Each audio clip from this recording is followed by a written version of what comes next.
Welcome to PremisePodcast. This is your host, Angelos Sophocleous. In this episode, I host Vali, a philosophy postgraduate student at the University of Durham. We define and analyze Cartesian Dualism, discuss its implications in Western philosophy, and pose some criticisms towards the Cartesian method. Further, we expand on the relationship between substance, matter, and consciousness, and assess how Phenomenology can help resolve some issues which appear within Cartesian dualism. I'm here today with Vali, who is a postgraduate student here at Durham.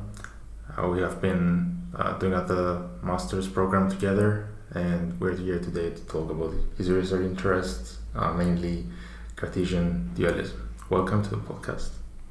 Hello, how are you? Good, thanks. How are you? I'm good.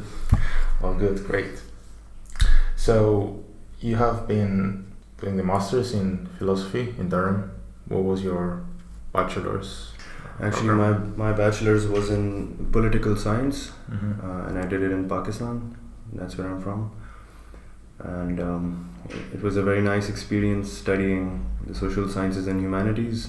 It opened my thinking up to different areas of experience. That's helped me in my philosophy career here. That's perfect. So you found ways to apply what you've learned in politics here in more philosophical context. Yeah, at least it made me go away from politics altogether. So right now my research interests in philosophy aren't very related to political philosophy or ethics anymore. But I hope to work on ethics and political philosophy later on, and moral philosophy and things like that. So when I asked you what you want to do today, you told me about Cartesian dualism. This is one of the first things that any student in philosophy gets to learn, or anyone who gets to study philosophy gets to know about Descartes, about his revolutionary book, Meditations, and how he offered a new way of thinking about things, and he was the main skepticist figure in Western philosophy. Yeah. How do you see Descartes? So I wanted to first of all qualify that statement that I'm interested in Cartesian dualism. I'm only interested in so far as I can argue against it. So I feel like it was one of the errors in philosophy, although it might have been a very fruitful error in some ways, because it led to a lot of thinking about various problems. And people have also realized this. The mind-body problem itself that Descartes highlights is not his invention. It has been there since the medieval times, but to bring that into a full-blown skepticism was one of Descartes' doing. And I feel like Descartes had a lot of other achievements in mathematics and other areas of thinking. We can't deny him as a thinker. But many people that I'm influenced by, like Charles Peirce or Heidegger, and many others, have also disagreed with Descartes' dualism. And they feel like it is an error which leads to a lot of doubt and useless quibbling about things. So first of all, if I break down what Cartesian dualism is, so roughly speaking, Descartes said that there are two kinds of substances in the universe. One of them is matter, and the other one is mind. And they stand opposed against one another. And in human beings, we also have this dualism between mind and body. And the analogy you could see is that there is a self inside me, which is viewing all of the experience of the outside like it's a theater, like an internal theater, and it sort of disconnects our experience from our mind, and this led to his skepticism about the external world, and it brought him to the realization that I only exist because I think that I exist, which is quite a interesting and strange thing to say, you know. Like, I would say, how can you exist without your body? How can you even begin to think without a brain being attached to your body? And this has led to what philosophers these days call the brain in the vat argument. For example, it's a thought experiment that maybe we are brains just levitating inside a vat of liquid, of chemicals, put there by some mad scientist, and we are given all of these stimulations and experiences, and we believe that this is real, whereas it could be a simulation. Do you think that's possible? Or if we posit the philosophical zombies thought experiment about some creatures which behave like humans, which behave like we do, yet they lack any sort of conscience. So would you say that this distinction between mind and body, as Descartes puts it, is possible? So firstly, with the brain in the vat argument, I would say that at least it would require some sort of supernatural sort of technology to even achieve something like that. And I disagree with the brain in the vat argument. I think it's totally unwarranted to think that that could even happen. I have a few reasons for that if you want me to go over them. Sure. So firstly, our consciousness and everything about it's embodied. It's not like we are viewing things from an aerial perspective, for example, or we are disconnected from our placement, our terrestrial placement in the world. And to think that we could have any of our experiences, even normal thoughts that we do, like sitting down on an armchair and having thoughts, I think that is not possible without having a body. So that's one thing. The other thing about philosophical zombies, this thought that perhaps the people around you are mindless zombies, and they're just behaving in such a way that you think that they have consciousness. I think philosophers have tried to use this as an argument, but nobody in their right minds, in their real life, ever even considers the proposition that the person that I'm dealing with right now is a zombie, in fact, or could be a zombie. It doesn't cross our mind. So it's just a thought experiment. So skepticism and these kind of thought experiments are good only insofar as they try to establish our knowledge on solid grounds, incontrovertible grounds, but sometimes they just go too far. And now these days, philosophy, especially under the aegis of phenomenology, has come back to understand that our consciousness is very embodied. It cannot be disembodied at all. It's embedded and embodied. Okay, so it seems that it's the case that Cartesian dualism and the philosophical zombie argument take a very reductionist view of the world. So the philosophical zombie argument starts saying we cannot prove that other people think as we do. We cannot prove that they exist. Yeah. We cannot prove that they have mental states. So we reduce that to our level, that only we can be sure that we exist. And then exactly. And then Descartes reduces that even more. He starts questioning his own body, his own conscience, his own movements in the world, his own beliefs. Yeah. And he's always left with that part that thinks about these things. And it does seem to be the case that in order for you to question all these things, you to question your body, your own conscience, other people, there must always be something that questions those things, something that cannot be questioned itself. Yeah. So it's in this case that Descartes says, I think, therefore I am. Mm-hmm. What's your take on I think, therefore I am? So the thing you talked about before, that there is something that can doubt if it comes to doubting. So Charles Peirce, an American pragmatist that I've been reading for a long time now, he dismisses Descartes' skepticism altogether, and he says that you cannot doubt just by saying that you're doubting, just by writing down that you're doubting. So he called it a paper doubt. and it thinned out. And he said that it has no validation in our experience, in our consciousness. And just to sit down in your armchair and just have this thought one day, maybe nothing is real and I'm being fed these thoughts by a demon, but no, I'm thinking, therefore I must be here. So that's kind of a simple argument, I would say. So even your thoughts which you're thinking, if it's a sufficiently advanced demon or a supercomputer, it can actually feed you your thoughts and make you believe that you're having them. So in our current scenario, you can, if you've seen the Matrix, so many people are inside the Matrix and they are acting like normal people, and only one of them is like the chosen one and all that. But the point is that if your experience can altogether be made by some external thing, then your thoughts can also be made by some external thing.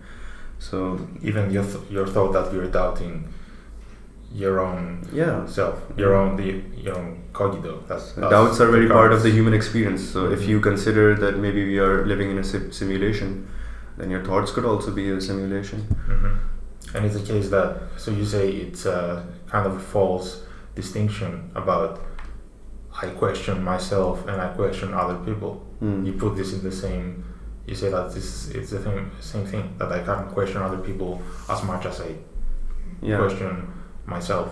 So solipsism, like believing that maybe perhaps other people don't have consciousness and you are the only person in the world who is for real, who is having consciousness, and all of this is for me, this kind of a thing. It takes a certain degree of arrogance and self-centeredness to even believe that, something like that. It is a serious philosophical issue, I would say, but it's unwarranted in many of its forms. So, for one, we can agree that solipsism is not useful in dealing with life in an everyday context. Being a solipsist, being completely doubting each day that other people exist or that they have mental states, it's something that cannot help you in dealing with everyday life. So in terms of usefulness, it's not a viable thought to have. Even more than usefulness. So usefulness is a very important concept in pragmatist philosophy, American pragmatist philosophy. But even above that, skepticism has its, I would say, backyard or neighborhood in theoretical foundations. It's questioning the foundations themselves. But my point is, so if you question this belief, one of your beliefs, that you are not real, this might all be a simulation, I'm thinking, therefore I am, only because I'm thinking, these kind of beliefs. So if you take that belief and you throw into doubt all the rest, it cannot happen. You cannot function that way. You cannot just take a belief out of your belief system of your thousands of beliefs that you have. Okay, for example, the sun will rise tomorrow, gravity is gonna go downwards, and all of these beliefs. So you cannot at once put all of them in doubt. You might stop functioning. You might go schizophrenic or something. I don't mean to make fun of mental illness, but I'm just saying it's impossible to even comprehend that you could question everything just sitting down and writing that you're questioning everything.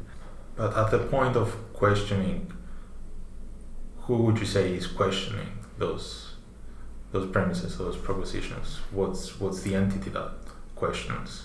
The entity that was Descartes, the man who lived in France, who was connected to his body, who was a children of his parents, who was a mathematician, philosopher. So you would say that we accept that Descartes was that man, but you're saying that Descartes has no reason to stop doubting himself at the moment where he realizes his cogito, his inner self. You would say that he should go like one step further and also question the I think. Like if he's doing all of that, then I think he has a very good argument for cogito ergo sum, and I'm not going to try and defeat that right now at all, or even take it on. But yeah, that was my thought initially, that if all of this could be a simulation, then I think could also be a simulation. But I wanted to say another thing regarding that. What I'm thinking is perhaps Descartes, this was all of his argumentation, his ploy to ground our knowledge in rationalist foundations instead of empirical foundations. So when it comes to that, we can take his enterprise more seriously. So people just tend to get caught up with cogito ergo sum, I think therefore I am, and his mind-body dualism. But more important than that is his overall aim. So we have to keep that in mind, which is founding everything we know on rationalist foundations, on cognitions rather than perceptions. And there is some merit in that argument, especially in the time that he was living in. People had a very reasonable notion of believing that senses could deceive them. And his enterprise, if you see it in that light, then I think it has some merit. But personally, for me, I'm more interested in perception as of now. I want to see what makes our perception be able to ground our knowledge upon it, what causes error in it, how is it connected to our beliefs, how are beliefs connected to actions, all of that. So this chain of empirical reasoning I'm more interested in. So you would, in taking the mind-body as Descartes sees it, would you question any of the two? Would you take a materialist position and say that everything is physical, everything is bodily, or would you accept a mental part of this realization of these thoughts that we make through perception? For you, is perception merely bodily, merely physical and materialist, or was the mental part within? I've thought a lot about this recently, and so there are two choices that people generally pose: physicalism or just materialism, in other words, and the other side is substance dualism, or just having mental over and above matter. What's substance dualism? What's the definition of substance dualism? So what I mentioned earlier, that all of the entities in the universe, they're divided between mind and matter. So there's a dual approach, the two substances basically, mind and matter, and they function in some sort of relation, which Descartes also got a lot of flack from people in his time. How do they interact? This lady wrote him a letter and she asked, "Okay, sir, I've really, I admire your philosophy. I'm just a humble student, but can you please explain, if they're so separate, mind and matter, how do they interact with one another?" So personally, I've been thinking that people generally tend to hastily try to divide any possible solution into either materialism or rationalist foundations, mental foundations. So material versus mental, that's what we see. So personally, I think it's a hasty conclusion to divide these two, because there is a very large element of material involved in it. As we know from modern science, there are neurons which function on an electrical basis, and they fire based on sensations and perceptions and our memories and all of these things. But there is an element which is like a supra phenomenon, epiphenomenon, you could say, which is our thoughts. So I was thinking about this yesterday. Where do thoughts come from? So before I go into that further, so personally I would say that there is a degree of, you could call a substance, which is personal to every being, which is our cognitions, our intuitions, our perceptions, our sensations. So these things are intangible. You cannot put them down in material form, but they are the result of material happenings inside the body. So if I severed your artery right now, which I won't do, but if I did, then the heart would stop pumping blood to your brain, and then you would stop having any sensations or thoughts. You will go dead in a matter of minutes or seconds. So nobody can deny that fact. Your mental stops when your material stops. Some people argue that there is the immaterial soul, which is perhaps where all of the mental resides.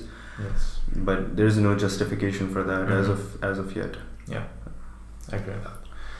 And so on the last part, on how your body stops the mental in being manifested, the behaviorists must come to the question, to the debate right now, and say, you know, whatever takes place in your mind is how you behave. It's your bodily dispositions. Through your behavior, we can straight away understand your mental states. How would you respond to that? So, Let's take pain for example. yeah. Would you say that pain is just what takes place in your mind? Is it just some chemicals that are released in your brain and you just feel pain, or is there more to that? So behaviorism, like Cartesian rationalism, I think is an extreme position to take in philosophy or psychology. So behaviorism tends to be very empirical about things instead of being rational. It says that the only thing that I can be certain of, without going into any wishy-washy things, is that you, Angelos, are sitting here, you're sitting on a chair, you're behaving in such and such a way, you're looking at me in this way. So I can infer from some psychological theories that this is what must be going on inside your mind. And but it wasn't as sophisticated as that. It wasn't about reading faces. It was about conditioning, classical conditioning, operant conditioning. What this does is just, it takes into account that when we're exposed to a stimulus, we have a certain response. So as far as monkeys go and animals go and even human beings go, it's nobody can deny that there are certain stimuli that we respond to. But Merleau-Ponty, French philosopher, in his PhD thesis, it was called Structure of Behavior. He says that we cannot take stimulus and response in a laboratory setting. We can only take it, the only results that we're going to get from it is in a laboratory setting. If we isolate some response and stimulus feedback mechanism, and it has to happen in such a way, something touches my hand or it's in a very controlled setting. But in real life, when we're exposed to stimuli, it's not like we're exposed to one stimuli and we have one response. It's like there are a host of many stimuli happening at the same time on us, and we choose to respond to some and choose to ignore some, and we respond to the some of them that we do by our whole bodily disposition, not just by raising our finger or just salivating at the mouth or something. It's like our whole being is stimulated in that sense then. So behaviorism is an incomplete, I would say, insight. It was good insofar as it led to our understanding of conditioning. Psychology. Yeah, psychology. And as we discussed the philosophical zombies before and the brain in a vat, it seems that even if you are a behaviorist, then a behaviorist approach to the philosophical zombie and the brain in a vat is not a good approach. Yeah. Because that's the whole point of those two experiments, especially the philosophical zombies. It's showing that no matter that you behave in a certain way, Yeah. we cannot tell anything above and beyond how you behave. Or might also be an argument about robots having mental states. Yeah. There might be robots who behave exactly like humans but who fail to have any mental states themselves. So one thing I would like to bring in here is so the brain in the vat argument and philosophical zombies, that kind of a thing. It is one response to behaviorism, but my counter argument to these people who argue against behaviorism would be then how do you actually say that these people are real, they're not zombies, if not just by looking at their behaviors? What do you see then? So if I was in their position and I asked them this question, I would reply, if somebody asked me this question, I would reply that when it comes to human beings, it's not merely that we're observing somebody's behavior from a scientific point of view with a lab coat on or something like a like a lab rat or something. When we look at somebody's face, we notice micro expressions, we notice facial gestures, and we respond to them. If somebody yawns, we involuntarily yawn, and there's something called mirror neurons, which has been a recent insight in psychology and cognitive science and neuroscience. Basically, they conducted experiments in Italy on monkeys, and they noticed that when the experimenter would pick up a peanut in his hand, the monkey's brain would fire off a response in the same location if the monkey were grasping a peanut. The area of the brain that was supposed to be controlling the action of picking up a peanut, for example, was firing even though the monkey was only observing the man pick up the peanut. So if I handled a pen right now, like this pen, and I started handling this notebook, if you were observing me, the same thing would fire off in your brain even though you're not doing it. And it's this, behavior scientists argue that it's this kind of a situation which enables babies to learn so many things that they do so fast just by observing their parents. So if evolutionarily speaking, if the father of the caveman baby, he picked up a spear and he threw it at some animal. The animal died. He took off his skin, took off its skin, the animal's skin, and made a pelt out of it and made a coat. So the baby just saw this and he immediately knows. So this is how I get food. This is how I get my clothing. This is how I stay warm. These kind of things you non-verbally learn from your parents and other people in your society. So this is what mirror neurons is. It's a brilliant new discovery in neuroscience. People are very excited about it. Philosophy hasn't had a very thorough interest in it as of yet. I think it would grow, especially with our generation. But what it implicates, I've been thinking about it, is that the implication that this brings to philosophy of perception and arguments like philosophical zombies is that when you view zombies in the manner that the thought experiment is made, it doesn't take into account the fact that human beings have a very intersubjective kind of understanding. Our perception has inbuilt in it a lot of things like micro tics in your facial muscles and the way you're comporting your body, the way you're standing, walking, talking, these kind of things. But somebody could argue that it's just a zombie, he's just pretending to have these. I think that's just stretching it too far. If I encountered a human being and he was just silently standing, just like a doorpost.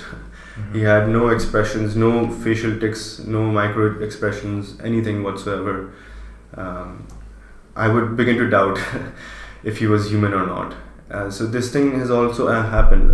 For example, have you seen the robots that were recently built, like a human face, a human body, a female robot? Yes. And she was talking and replying to questions. In particular, she was given citizenship in Saudi Arabia. Citizen of Saudi Arabia. Yeah, that one. So did you feel a bit weird looking at her and hearing her talk? Like, it was indeed weird. Yeah. I didn't know what to think of her. Yeah. And like it just felt strange, Yes, Yeah. I know she's a robot. She doesn't have mental states. She's just behaving in a way that she was programmed to behave. Yeah. But then I thought, how is that different from how we come to behave in terms of being programmed through evolution to behave in some sorts of ways? And of course you can find differences in how we experience things, how we experience qualia and our bodies. Yeah, like for example, if that robot in its developed stage came to you, sat down next to you, you would have I think I would, even if I'm a rational human being and I know it's a robot and everything, I would still have a very unsettling feeling sitting next to that robot, which is which is pretending to be a human, but it doesn't have the same, I would say, refinements that a human being does. So I'm not trying to counter scientific progress in this regard. I'm not saying that they'll never be able to create anything which resembles a human, but I'm thinking that the assumptions that they have as of yet, like it's a computing organism, not even an organism, just a computing thing, functionalism, approach, Yes. programmed algorithmic computing approach of thought. I think that's the wrong assumption. What you have to start from is an embodied being which has reasons and motivations. So for example, what gives us our reasons and motivations? What causes us to have consciousness and work towards things in the world, to go out into the world and do human things? Firstly, it's our biology. We are terrestrial animals. We need to have a certain amount of nutrition in our bodies to survive. We feel hunger 3 times a day. We have to go to the washroom to excrete our digestive excrements, and all of these things. So survival, basically. So we are finite beings who many of our, like all of our consciousness and everything related to it, our thoughts, our advanced thinking, is all related to the fact that we are finite beings, and we have to somehow survive.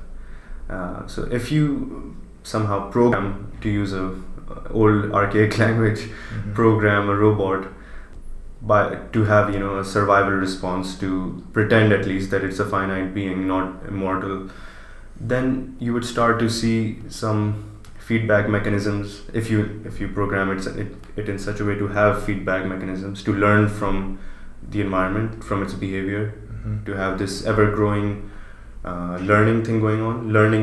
That's what they've programmed machine learning to do. If you program that in a robot, then I think you would begin to see something resembling a human being, a human cognition. And there are still many things to refine about that. Absolutely. It seems though that it will always be something resembling a human and something pretending to be a human. Of course. Yeah. It seems that there is always this gap that there will always be a gap between a robot and a human being. And that gap, it includes the experiences of being a human, that we're not only, or we don't feel that we are just robots existing in a world and just interacting with our surroundings because of how we came to be programmed. It seems we have something over and above that sort of intuitive experience. We have motivations, we have goals, we have prospects for the future. And we had like 4 billion years to develop that. Yes, exactly. But the robots don't seem to have that much time. What they could have, to resemble us, is DNA. If the whole organism's foundation was built on DNA. And we are still trying to grapple with the complexity of DNA still, as researchers in neurobiology. So DNA, so a robot which has all of the human DNA, all of its peculiarities, except for this one thing called free will. If it has to be a robot, otherwise it will just be a marauding something which is beyond the control of everyone and goes around probably doing very bad things. Supposedly it could. So the question is there a DNA strand for free will, or a gene sequence or something for free will? I don't think there is a thing called free will, but obviously I'm not an expert. Maybe it might occur that free will has DNA underpinning, but it doesn't seem to have as of yet. And we do not know with quantum computing what the implications are of quantum computing to free will. You have something completely random, completely unpredictable, then a machine which operates on that unpredictable level and completely random level, then you might say that it might have free will, but of course it's not only to the level of being unpredictable that free will operates. It's free will. It's willing to. But do you think that quantum computers themselves have indeterminacy or unpredictability as their output, or their functioning, a part of their functioning? It's the output, certainly, I would say, because they produce an unpredictable output, and unpredictable for us. Yeah. And they do not have a will in producing that output. So it's just randomness. From the beginning to the end, I would say it's just random. I think they haven't built it yet, or have they? Yeah, they have built. They have like prototypes of it. Yes. Oh, yeah, that's interesting. Mm-hmm. As we discussed in the beginning, going back to the initial question of Cartesian dualism, there is a distinction that Descartes makes between the mind and body, and you said that the fact that he ignores the body and he doesn't look at himself as an embodied being is something that harms his philosophy, his whole dualism. Yeah. And this is where phenomenology might have come to save philosophy from what Descartes did not do, or by ignoring this bodily disposition that he has. So it's not just our minds or how we realize our minds and our bodies, but also how we experience our bodies. And as you said, it's almost impossible to think of a mind having experiences without its body having experiences. Yeah. So the phenomenologists, starting from Husserl, who borrowed the term from Hegel, of course, and then so Charles Peirce, the person that I'm interested in currently, he also wrote something on phenomenology, he called it, but he was a pragmatist, so that's a very interesting thing. I'm researching into that. But Husserl, let's call him the father of phenomenology. I think people tend to miss, or perhaps they don't miss, the fact that he was a very true Cartesian, So his famous theory is that of transcendental reduction, like it's a technique, or you could say an exercise in philosophy, in phenomenology, the transcendental reduction. So what it is Husserl said, to understand perception itself, you have to start from a foundation, and to do that, he said we must base all of our knowledge on real grounds, which is a very Cartesian spirited thing to do. And he advocated for this thing called the transcendental reduction, or the eidetic reduction. And what that implies is that we, first of all, take an attitude, we suspend all of the things that we know to be given outside of our of our own self. I don't know how to do that. Firstly, do you close your eyes and just imagine there's nothing there? Just suspend your beliefs about everything which you know. It seems that Husserl starts from a similar but opposite point that from Descartes. Yeah. So Descartes takes all the things that are in the world and then starts doubting one by one. Yeah. What Husserl seems to do is that he doesn't start by confronting things and doubting them per se, but he starts from a sort of tabula rasa perspective and says, okay, I'm a being in the world. Let's see what I can do with that. So I think what he's trying to drive at is we should, to do this exercise of phenomenology, we must suspend all of our judgment about the external world and then proceed from there. Okay, what do I see? I see this object, it's brown in color, it's this size, and trying to build a very foundationalist thinking about perception and all the knowledge that we have. But his successor, who is Heidegger, he is a true anti-Descartes, anti-Cartesian philosopher, I would say, and he goes against Husserl, and he actually forces Husserl to revise many of his views as well. So we see Husserl coming up with a few books after Heidegger becomes his student and influences his teacher.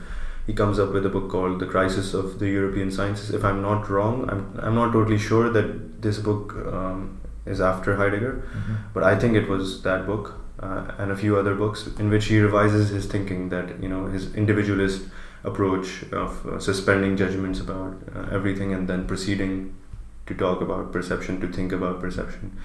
What Heidegger does is he attempts to resituate phenomenology and ontology and many other things on our situatedness in the world. So he says that we have to first come to grips with things that are already given, and we have to see how they influence us. We have to see what our being consists in. It is not a being which is supposed to have doubts every day or suspend judgments about every day. We would stop functioning if it were so. I myself tried to do the transcendental reduction one time, and it was, suffice it to say, the most difficult thing I've ever tried to do. Exhausting. Yeah, I didn't know what to do first of all. Yeah. So Heidegger tries to do, I think it's a very revolutionary thing in philosophy to do. It basically brings humility to all of this philosophical debate. It tries to ground philosophical debate in our being in the world, what he calls Dasein, the there, basically, the being who is just there. That's the first thing you can say about a human being. He's just there. He's there in the world. And I think this is one of the revolutionary insights in philosophy. And then Merleau-Ponty, which could be called his successor, who reads both Husserl and Heidegger. He is also, by the way, a Cartesian in spirit, and in his philosophy of perception and other writings, he paints a very sympathetic picture of Descartes. He says that Descartes was misunderstood. He wasn't truly advocating for such a disconnection. It wasn't like, so he quotes Descartes as saying, Descartes wrote this in a letter to that lady who was his student, that we are not like sailors of a ship. Our mind is not the sailor of the ship of our body. It's much closely connected than that. It's more integrated than that. So Merleau-Ponty tries to paint a very wholesome picture of Descartes, but Merleau-Ponty himself realizes some of the constraints of the mind-body dualism, and he attempts to situate perception and our behavior and everything, our consciousness, in a very human setting based on our body. He has this notion called the intentional arc, which is like a reflex, not just a bodily reflex or something, or a thought reflex. It's just the way we respond to things, external stimuli or anything. So it is something that conditions our cognitions, our behaviors, our perceptions, our attitudes towards everything in the world. So although you cannot find the intentional arc, something quote unquote, the intentional arc in the body, in materialist terms, it's a good conceptual scheme, I think, to understand how we behave, we are in the world. And in one of my writings, I try to break down the intentional arc into three of its components, which I called, which for me I realized was temporality, intersubjectivity, and the maximum grip. I'm sure there are other facets of the intentional arc, but I was focusing on the understanding of depression in the light of this phenomenological insight. So Merleau-Ponty is the third one, and then there's Sartre. So I think you are more well versed in Sartre. Yes, in how he viewed the body, and especially other people. And how other people had the ability to reduce us to an object through their gaze. Personally, I'm a bit skeptical about Sartre. I've read his Existentialism as a Humanism and a few of his writings. It was one of the earliest writings I read in philosophy. I feel like Sartre was an existentialist thinker. Like, he coined the term existentialism first of all. And he had a very nice insights about the human condition and things like that. But some of his phenomenological insights, like this thing that we're reducing the other with our gaze, like it's a very interesting thought. But I feel like it's a very, French kind of a thought. I don't mean to look, disparage French people, but it's characteristic of French philosophers. Yeah, it's a very Cartesian. So, just to say what this reduction by gaze is in Sartre. So we imagine ourselves walking in a park. There's nothing. There are only objects around us. We are the center of our world. We come to ascribe meaning to objects in our world, and then we notice a man sitting on a bench looking at us. And by his gaze at that moment, we become an object for him. We let him ascribe any identity, any characteristic he wants to us, and we have no control over that characteristic. As we ascribe meanings to objects, then we become an object for him in ascribing characteristics to us. And this is particularly relevant with emotions as well. Sometimes we feel emotions only in the presence of other people or because of other people. Yeah, like laughter, I think, is a very social thing. Yes. But in saying that we reduce people to objects by observing them, it's true in some degree. Like, there is an element of objectifying. So you are making characteristics of the person in your mind. This is how we read people, and this is part of our evolutionary mechanism to read how a person is, made up. Is he a violent person? Is he gonna harm me the next second? Is he a skeptical person? Is he gonna doubt me? Is he emotional? All of these things. We try to read these things into people involuntarily, even if we're not psychologists. We have, even the layman could say, oh, I don't like that guy, he's too rowdy or something, or I like this guy because he tends to listen to me or something. These kind of things. We tend to make characteristics of people inside our heads, which is a very normal thing to do. But to say that we objectify them like a dustbin or a pen or a notebook, and that I think is stretching it too far. We obviously, insofar as we are non-psychopathic humans, we see the other in some degree of respect. We see a person as a person just like us. He has his own beliefs and motivations and problems that he's dealing with. So insofar as we are sane and ethical and respectful humans, we don't tend to objectify. An interesting element comes in the behavior between the sexes when it comes to sexual attraction. So that is something I would say then that tends to objectify the other more than normal. And that's something that Sartre particularly dealt in with love. In a relationship. Yeah. We tend to. So he deals with making the other freely love us, but in trying to make the other freely love us, in trying to do that, our goal is to not make them freely love us, but to make them love us because we've tried. Yeah. And that's somehow making them love us when they don't want to. And of course, what we want to is for them to be free in loving us. There is a distinction in the terms Sartre uses so he uses the terms free consciousness. So we want the other to be a free consciousness, but not a free consciousness.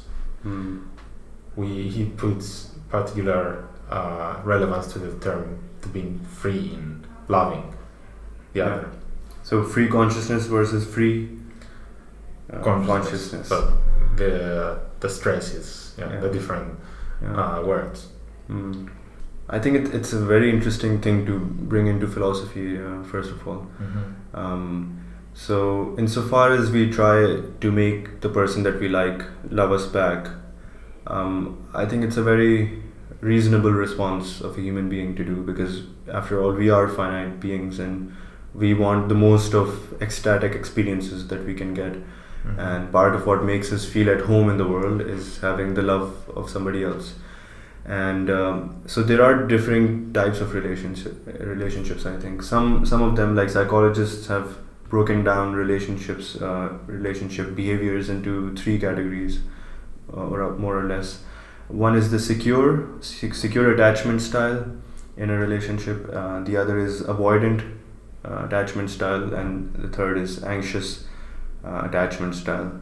So secure would be, two people in a relationship loving each other, and they're quite satisfied with the other's responses. They're quite secure with the fact that the person is going to love them, even though they might not talk to them for some time, and they're very secure. They're not insecure about getting love or being they won't have anxious thoughts every day or every hour.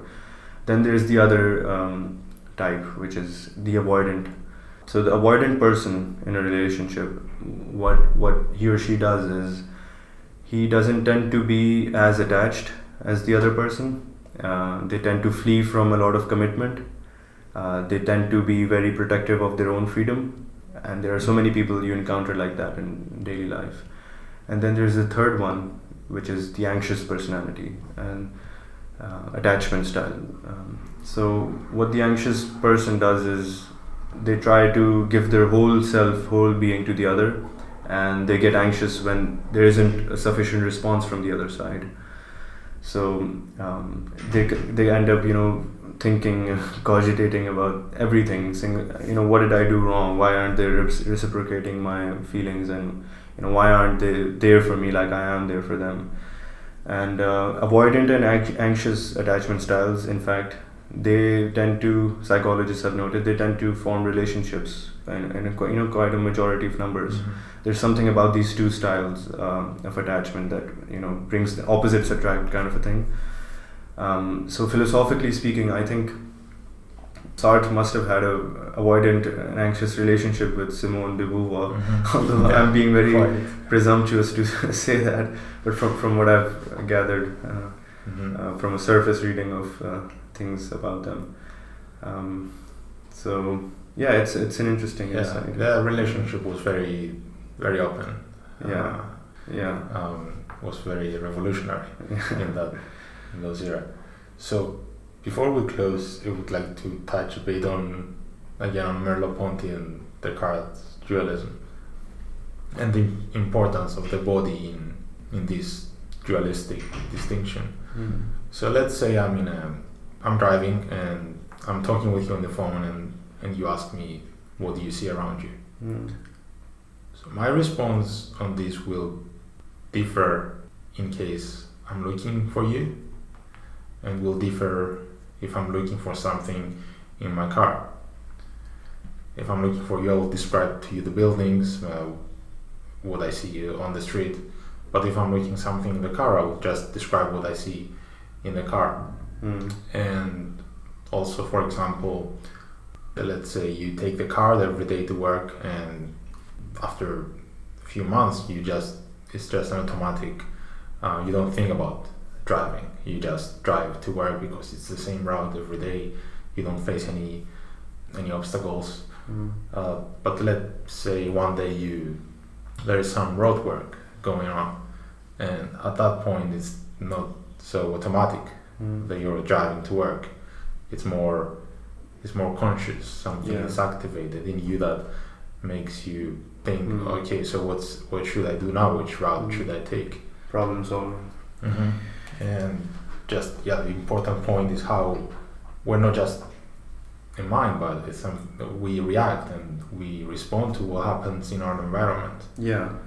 So one thing that you said earlier, I think it's very interesting, that if I was asking you, what do you see, and you will say other things. You will say, okay, I see a building, which you're not supposed to be viewing. You're driving a car, and you're supposed to be viewing the road, and all of these things which are contextually important to you. And to just tell me things, you would have to go to extraneous details which are extraneous for you at the moment, Mm-hmm. but just to describe what the surrounding is like. So I think this brings into play a very important notion, which I think is central to a lot of theories, and it's context, basically. So what you're doing when you're driving is you're focusing on some things which tend to become automatic with time. Obviously, you are focusing on the road, like you cannot be driving without that. But there are some habits, like shifting the gear, if you have a stick shifter in this day and age.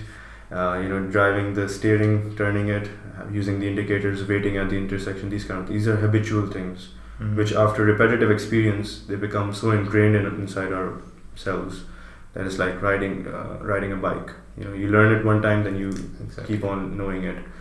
But when a surprise or doubt comes to throw our ingrained habits into irritation, what happens is that we are inevitably compelled to fix that thing by you coming up with a solution to the problem at hand. Or if it's something like, oh my god, I've been shifting the gear too slow all of my life, and for some time at least, and the engine is over exhausted, it's overheated. So then you realize, okay, so I need to change my habit, and I need to bring everything into a smooth functioning, basically. That's what all of our activities are for, to pursue goal-oriented and context-motivated things, even responsive things in our environment. And doubts or surprises, they cause some irritation in this smooth flowing of habit and belief, and they tend to refine our beliefs and habits further. And this is what inquiry is also based on, I think. Inquiry towards truth. Exactly. Okay, I would really like to thank you for thank you your for having me. participation in the program. Very nice to be here. Best of luck to you. Thank you, Angelos. You have just listened to Premise Podcast. Subscribe to Premise Podcast on YouTube and make sure to follow the podcast on Twitter and Facebook.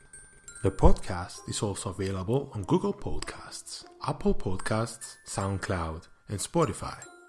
Please consider supporting Premise Podcast on Patreon to help bring philosophy to the public. See you next week. Thanks for listening.